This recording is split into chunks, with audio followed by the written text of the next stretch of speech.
This game looks beautiful. Look at all these details. Can I interact with the car? Let's see. Oh, yeah.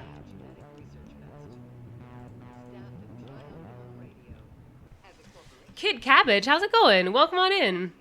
Yeah, I just started. Just started. So, Kid Cabbage, I take it you're a fan of the original? Kid Cabbage says, I'm a bit of a fan. I worked on the game you're playing now for the past 6 years. Just checking in to see how people are liking it. Well, thanks for stopping by. Yeah, Kid Cabbage, if you would like to join me on voice here on the stream to chat about some of the work that you did, you are by all means welcome. If you'd like to, I don't know, share about your experience or what you specifically worked on. And we definitely appreciate any I don't know, any info that you want to share. Yes, and any trivia stuff. I'm Rebecca Lansing, a counter-terrorism consult for Tri-Optima. Here's the situation. Okay, so that voice acting for Rebecca Lansing is Rachel Messer. She was the first cast on the game and the proof of concept for re-recording the script of the game back when we were in Unity. Nice. Oh yeah, I'd love that, Kid Cabbage. That'd be awesome, yeah. Yeah, hop into if you just hop into any voice channel, I'll drag you over into the live on stream channel. Hello there. Is this Kid Cabbage? This sure is. Hi, how's it going? All my friends call me Jonathan. Well, welcome. Well, thank you. I'm like I said, I'm Jonathan Peros. I did the music for the game. I'm the audio director on this, and I was just stopping in to see, how people were enjoying the game. Yeah. I mean, so far I'm enjoying it for sure. Oh, here's a dude.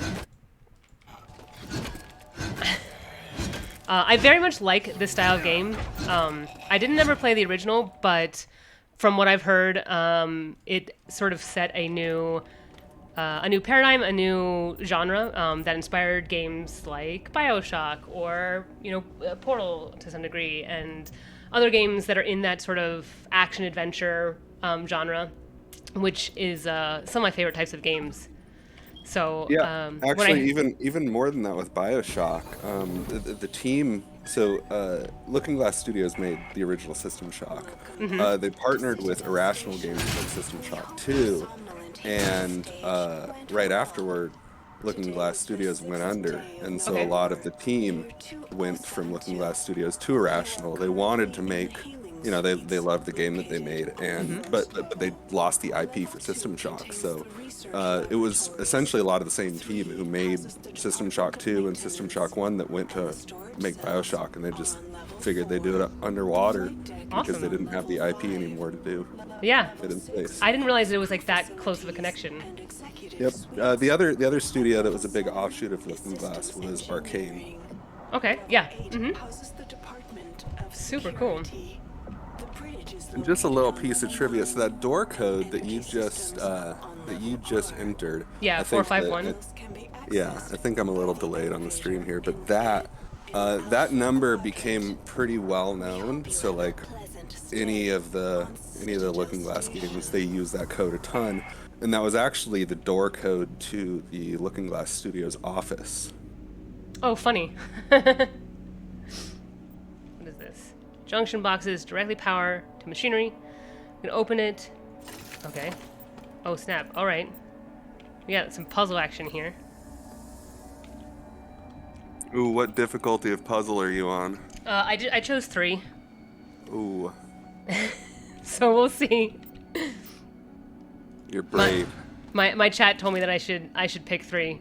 I really do. I enjoy puzzle games a lot. It was definitely some of the most influential games growing up. And so when we were looking at the difficulty, I was like, oh, I'll go middle of the road. And my chat was heckling me, and they're like, you call yourself a puzzle gamer and you're not choosing level 3 on puzzles? They were gonna disown me. Yeah, well, you might be here a while. I mean, I was on the game for 6 or 7 years, and I don't even know how they work. So there's a question from my chat, from Platinum. He asks, when you say audio, do you mean ambient, or music, or effects, voice lines, all of the above? All of the above. So I was the first. So there is a team who does the audio.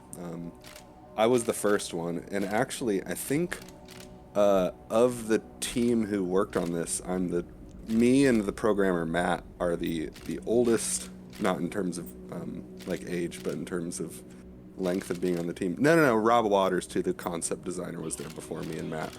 But so I guess I'm the third longest ish on the team. Okay. But I was the first audio person. At that time, it was just me doing all of that. The team for sound effects grew. So I'm one of 4 people who touched the audio in terms of sound effects. Okay. The others are Gary Spinrad, Sungway Park, and George Erdelli. George was actually managing most of the sound effects by the end of it because I needed to focus on the music. There was a lot of music that came in towards the end, so I didn't really have the bandwidth to do both. So he took on sound effects, and I took on music. Dialogue, I worked with a casting director, Michael Schwalbe. He's a good friend of mine. He did all the casting, did the session direction. The script came from our writers, and I helped manage that as well as do all the processing on the voices. But in terms of like doing the voices, actually I'm the hacker. I wasn't ever supposed to be, but we needed like temp sounds for when you got hurt, those sorts of exerts. So I just like recorded them and put them in, and I think we actually, when we got voice actors in the booth, we actually had people, some actor, I can't remember which one, record exerts for the player, but I don't think those ever made them in. Well, they clearly didn't, because I still hear myself constantly when I'm watching streams just go, ugh, ugh. And it's ruined the game for me. Yeah. All right. We successfully did a puzzle.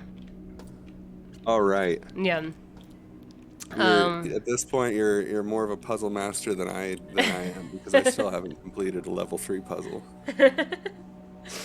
And we got another question in chat. Libo asks, did you have to create any special effects sound assets from scratch? And if so, what was your favorite? Some. The budget on this it's not like a AAA game or anything, so there isn't a huge amount of budget for going out and doing field recording or renting out a Foley stage or anything like that. But there's a little bit. A lot of the so how it works is you generally you start out with source, whatever that source is. You either get that from libraries or you record it, and then you take that source and you reprocess it, you layer it, you manipulate it in different ways to create new, unique sounds. Most of the source is from libraries, but reprocessed to be tailored to the game and be unique, so that what you're hearing in the game is not a library sound. It's something that's made specifically for the game. Okay. But there is a decent amount of source that I got from just hardware synthesizers. I think my favorite of which is going to be, well, I don't want to spoil anything for you, but, if the chat knows what the Spark Beam is, that one's one of my favorites. Okay. Oh, the little bed friends. Yeah. Oh, good. They got all kinds of weird electrodes on them. You don't? You don't have those? I thought everyone had. So from the chat, Howney asked, what was it like working with the original Shodan actress, the voice actor? So Terry Brocious, who's the actress for Shodan, she's the wife of Eric Brocious, who is the audio director at Looking Glass on System Shock 2. I didn't work with Terry. Terry is the one voice talent that I didn't work with. I worked with Eric, and everything went through Eric. Eric actually, he still did all of the processing for Shodan's voice. He did the recording. Okay. He just handled that and threw assets over the fence, and I just let him do his magic and implemented him. Okay. Yeah, right, chat. Glowing red eyes are never good, right? I mean, if any sci-fi anything ever has taught us. I don't know. He seems pretty friendly. He seems pretty chill. I was totally expecting him to come try and eat my face, but you know, seems more interested in his bed buddies than anything else. Yeah, he's just tending to his bed boys. Yeah. You know, I still remember years ago when we made the decision to keep the mutants naked. Like, there were a lot of conversations around that. Because, like, you know, if they were naked, there were original concepts, I think, if I remember right, that were showing them clothed and whatnot. Yeah.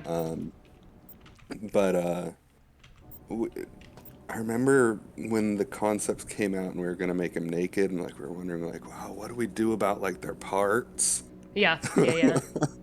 I mean, it's But definitely they a were, concern, like both for just overall like accessibility, and also like for example, like myself, like streaming and other content creators. yeah, and I honestly like ESRB rating stuff. Like, it would have been Yep. probably Exactly. hard to get through that. So, Yeah. I mean, I'm glad that it turned out how it did. I always like the naked mutant sort of thing. It feels visceral to me. But I just wanted to point out there's all sorts of considerations that come into question when you're making a game that go on behind the scenes that I'm sure. involve a lot of people that I'm sure. that you don't end up thinking about. Yeah. I mean, they are like, even though they're naked, it's still pretty abstract here. Yeah, I think they have Ken doll parts, don't they? Yeah. Ken doll parts and a nice booty. Yep. Rebecca in the chat says, quote, "Should our monsters be naked?" Yeah, exactly. The conversations that you have behind the scenes. Yeah, it's truer than you think, man. Oh, he had a thing on him. What is this? A food bar? Let's take a food bar. Would you really trust a food bar that's being held by that guy, especially considering he doesn't have pockets? I mean, I feel like I've eaten worse in video games. I did play Sons of the Forest after all, so... So you're well versed. Exactly, yeah. So, naked mutants and questionable food items is par for the course at this point. So Atlas in the chat was asking, how much interaction did you have with some of the original developers? And parentheses, presumably unofficially? It is unofficial, and it varies from person to person on the team. Like, they didn't we have one of the original devs, Rob Waters. He's the original concept artist and character designer, and he did all the character designs and a lot of the concept art for environments too on this game. But aside from Rob, I don't think we have any like official team members who are from the original Night Dive team. Let me check real quick. None that I see. And I don't remember there being any others. But earlier on, I think me personally, and this is, by the way, I feel like I should disclaimer, like, this is just me talking as a person. It Fair, doesn't yep. represent Night Dive views or anything like that, all that Yep. mumbo jumbo. I personally had a little bit of a decent amount of interactions in the beginning, especially with the audio team, because that's my department, and I wanted to find out how to do it justice, what their thoughts were, how to move that into the future, that sort of thing. When we did the Kickstarter originally in 2016, 7 years ago now, I think. I had this idea, and I put together like a 48-hour stream to close out the Kickstarter, and we lined up a bunch of the original developers on there. There was one segment where we were playing this game, I think, with Warren Spector and some of the other original guys.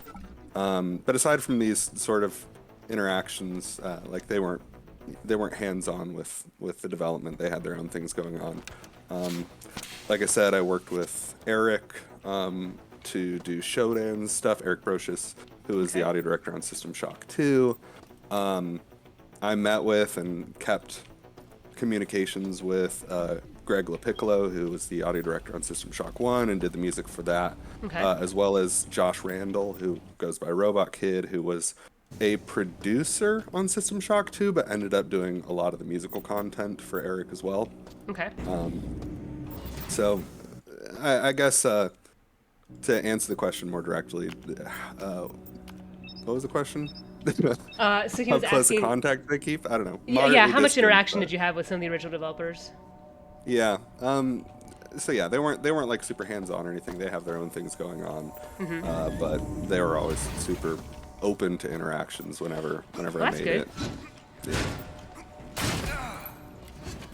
Those cameras that I just saw you kill on the stream. Yeah. Like I said, it might be delayed, but Yeah. those pretty early sound as well. I think those may even date back to the original Unity demo that we did. Oh, that's cool.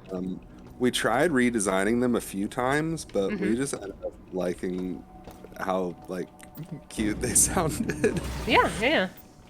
But there were concerns that, I mean, they're essentially the eyes of Shodan. Yeah. And maybe cute doesn't match Shodan, and now you're gonna think about that when you hear them. But I mean, it's definitely got, I don't know, it's got a nice audio quality to it, like, of that alert noise. yeah, it calls attention to itself, which Yeah. is the important part. It's a cool room. This plant room that I see that you're in on the stream Yeah. right now, that room, that foliage room that you're in, I think it was one of the earliest examples that we had to sort of prove out level design changes, because in this current iteration of the game that you're playing, it's no secret the game had some development difficulties where it kind of restarted. Yeah, yeah. and- I did hear about that, yeah. Yeah. So this iteration of the game that you're playing is very true to the original level design and theming of the whole game. But that grassy room was like one of the early examples of like, oh, here's how we can push the level design and change it, Yeah. and sort of modernize it. Also, that toilet that you're looking Yeah. at. Yeah. Those weren't in the original either, and that was a demand of Rob Waters, who said that these people need to poop too, apparently. There you go. Wait, can you do me a favor though? Yeah. I want to point out one thing, which Yeah. is go into that bathroom again. Yes. And go inside and let or make the door close. Okay, let's see. Okay, door's closed. And are you looking out the window? I just- Yeah. And you can see that it's glass, and you can Yeah. see out. And I just want you to think about how Just ponder that a little bit. Just ponder that situation for a moment, where you're staring at the line outside, waiting for you to finish your business. Oh my gosh. Yep. Well, at least it's one-way glass, right? Right? It is one-way glass, but I don't want to be looking at anyone else Yeah. while I'm sitting down doing my thing. Oh, can I make coffee? Feeling depleted? Snacktron is your oasis. Did I steal any of those coffee mugs? Can I put one of those in there? Can I put this in there? Oh, I can't put it in my hotbar. I can drop it. Damn. Just throw the mug at the machine until coffee happens. Right? It's like every video gamer in this style, like, I think pretty much every person who ever played Portal, the very first thing you do is you pick up the radio and you throw it at a wall. Oh, Just yeah. to just to see what you can do. Yep. Snacktron recommends Oops. Well, I didn't mean to hit the screen, but there we go. warning, maybe semi-addictive. Employee Oh no, you just destroyed Snacktron. I did. I destroyed Snacktron. Sorry, Snacktron. Snacktron's voice actor, I don't know, did it stop playing the voice now? Were you hearing that before? No, when I... insert credits to make your selection. Yeah, there we go. If I push some buttons, it'll prompt a voice line. Please Oh, note, okay, got you. That's Michael Schwalbe. He's the casting director and session director, and also voice actor. He's done some really cool stuff. I think he was, if you've played Devil May Cry 5, he was Balrog, which is one of his well-known roles. That's Snacktron. Okay. Sweet. Sweet. Very different, very different Yep. role. Oh, good. There's a skull. Human skull, parentheses, junk. Yep. In the original System Shock, there were a bunch of decapitated heads that you could pick up across the station. Okay. And all of the there are a bunch of unique heads, and the heads were modeled after the looking glass staff. We talked about doing that for this game, and I don't know if that came to fruition. I don't think it did. Instead, actually, a lot of the audio logs are modeled after the game. Oh no, you're down. I did, yeah. The turret bested me.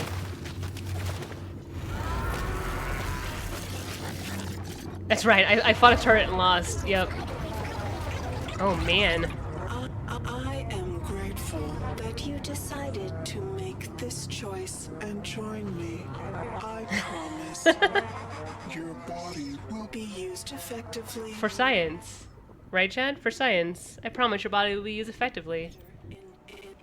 So this early area that you're in right now is actually where it is the reason I was able to sell the idea of re-recording. Okay. Rewriting the script and re-recording all the lines. Okay. Because originally we were using the System Shock 1 audio logs, and aside from them just being, atrocious quality by Sure. modern standards, really, really low fidelity, they were really long. And the pacing of the game changed a lot just due to the control differences that we had. Okay. Because the original game, despite having the same level layout and similar enemy stats and weapon stats and whatever, it was just a lot slower of a game because how you control it. So there was a lot more time like menu diving and digging through inventory and whatever. So it just turned out to be a lot slower of a game. So the lines were longer and it wasn't a problem, but in this area that you're in, we would very frequently run into issues where just because the game was faster, you would have one audio log playing by the time you reached the next audio log, and it was like overlapping audio logs. So I was able to, just on that technicality, sell the idea of we need to re-record the whole script. Loot room. Oh yeah, and there's a dude in here, right? Yeah. Take that. Mouth breather. Hey, wait, that's my mouth breathing. I mean, it's very high quality mouth breathing. That's what I strive for in my everyday life. Yeah. Is high quality mouth breathing. Yeah, you can put that on your CV.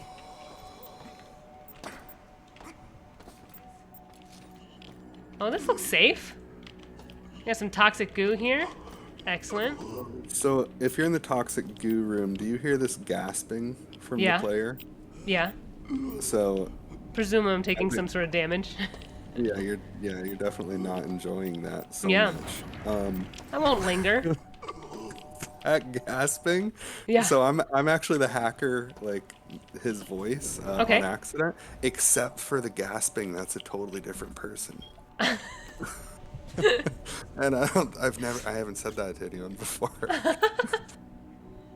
Were they just like, sorry, your gasping is just not realistic enough? We gotta hire somebody else. No, we didn't have gasping at the time, and like I said, when you're doing sound, you start stubbing in sounds, and the guy who was doing the radiation sounds, that was Gary, and he stubbed in gasping sounds, and then we didn't swap those later. So there's a question. How big was the team for this remake? It varied. Depending on when in development. But I'd say the average team size for this version is. Let me check. It's probably around 20-ish people.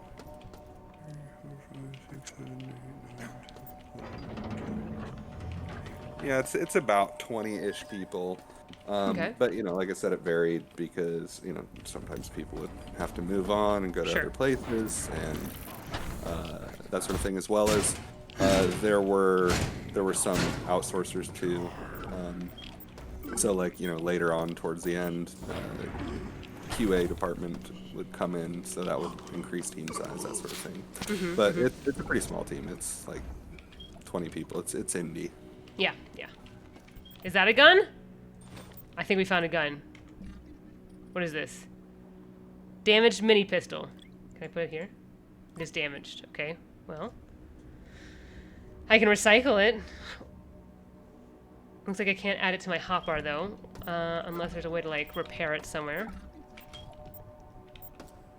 Ooh, that was a lesson learned from System Shock 2. If anyone's played that, in System Shock 2, the beginning enemies, the hybrids, they all had shotguns. Oh no! And they didn't want you just getting like infinite shotguns that early in the game, so they just made them all broken whenever you kill a hybrid. No. And we learned that lesson from them.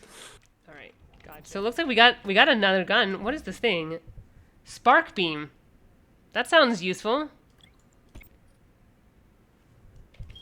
Ooh, spark beam is useful. That was the gun that I said was my favorite.